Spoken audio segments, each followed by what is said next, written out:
네, 다음 종목입니다. 해피트리님께서 두산중고 14,400원 10%입니다. 전망 좀 부탁드리겠습니다. 두산중공업이 이제 진단이 많지 않다가 이제 올라오는 거 보면 지금 사신 분들은 아주 초보자입니다. 제 주변에 있는 젊은 사람들조차도 두산중공업을 수익 냈다고 자랑하신 분이 많아요. 지금 샀으면 물려서 진단하면 늦게 들어가신 거죠.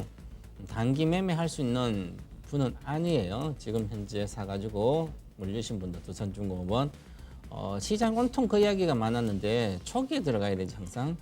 자, 두산중공업은 뭐 프랜트 사업, 중공업, 발전 설비 다 하죠. 담수하고 뭐 인공태양 요즘 이야기하는데 인공태양 앞으로 매출 있으려면 상당히 시간 걸리고요.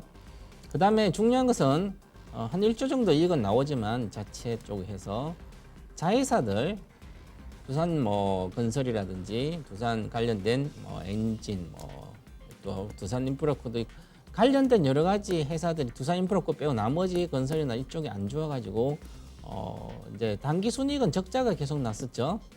저 PER 기준으로 마이너스입니다. 영업이익에 나눈 상태니까 자체는.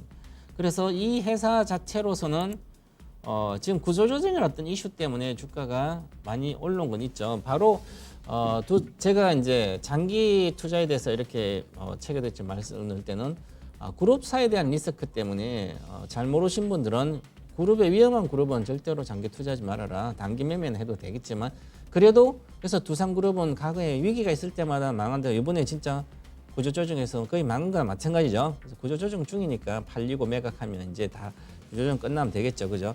그래서 이 주식이 구조적이 안 좋았기 때문에 2011년부터 10년 동안 계속 빠졌어요. 7만 원부터 계속 빠지고 2천 원까지 빠진 거예요.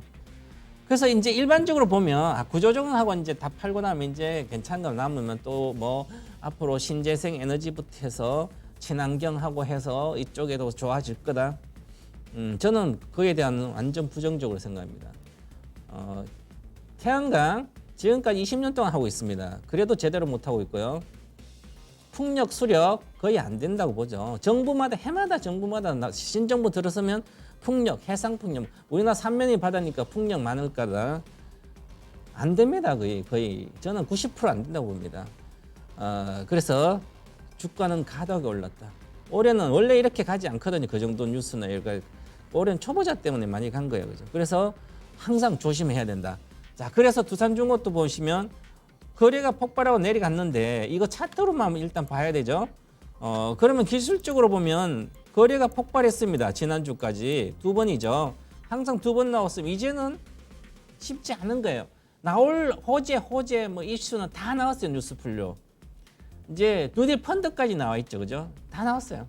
그럼 이제부터는 진짜 실적이 반영되는 그런 회사들만 조정받고 꾸준히 오를 수가 있겠죠.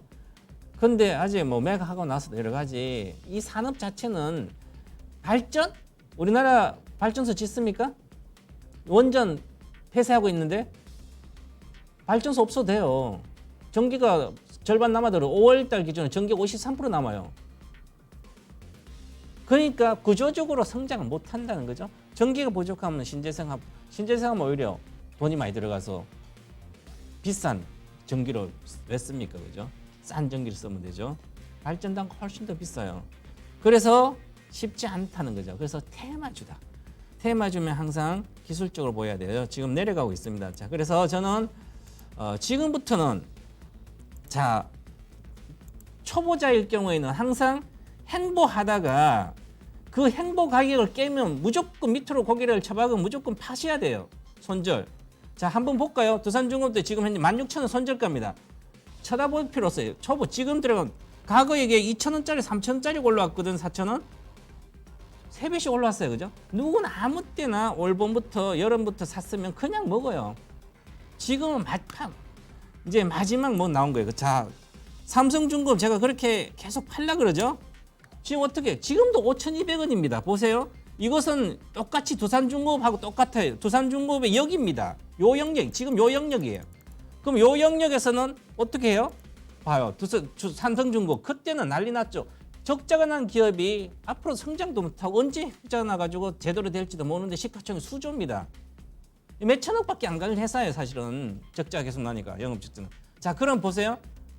16,000대 빠져가 지금도 이렇게 있잖아. 아, 정신 차려보면 회사 이익도 못 내네. 적자 기업이잖아요, 그죠? 자, 그러니까 삼성중공업도 안 되는 거죠. 주식 지금 올해 적자 지수 계속 적자, 영업 적자. 자, 그러면 두산중공업도 계속 당기 순이익 적자입니다. 그죠? 이렇게 해서 위험하다는 거죠. 그래서 꼭 물리면 안 되고요. 반드시 손절 단가를 정해서 오는데 16,000원이 손절가입니다. 이것은 다시 올라가면 모를까. 그러면 어디까지 내려갈지도 몰라요. 적자 기업이라서 물론 이제 본업은 괜찮아요, 그죠? 그런데 그건 좀 지나봐야 되고요. 아직 그래서 또 손절가도 드린다면 22평선까지 드리겠습니다. 지난번 22평선 안 깨졌잖아요, 이게. 그러면 지분도 안 깨져야 돼. 이번에 깨지면 밑에까지 9,000원 이하로 10,000원 이하로 갈 수도 있기 때문에 일단은 12,500원 손절가 반드시 드릴 테니까 거기 지켜주시고 반등할 때 11평선 꼭 파시자. 12평선은 15,000원이에요. 그래서 15,000원 정도까지 반등하면 팔고 나오시고 아니면 본전 뭐 14,400원이니까 오늘 14,100원이냐 오늘 잘 물어보셨어요. 내일 아침에 팔고 다른 거 하셔도 돼요. 이익 좋고 앞으로도 성장한 기업도 많은데 그런 거 교체하시기 바라겠습니다.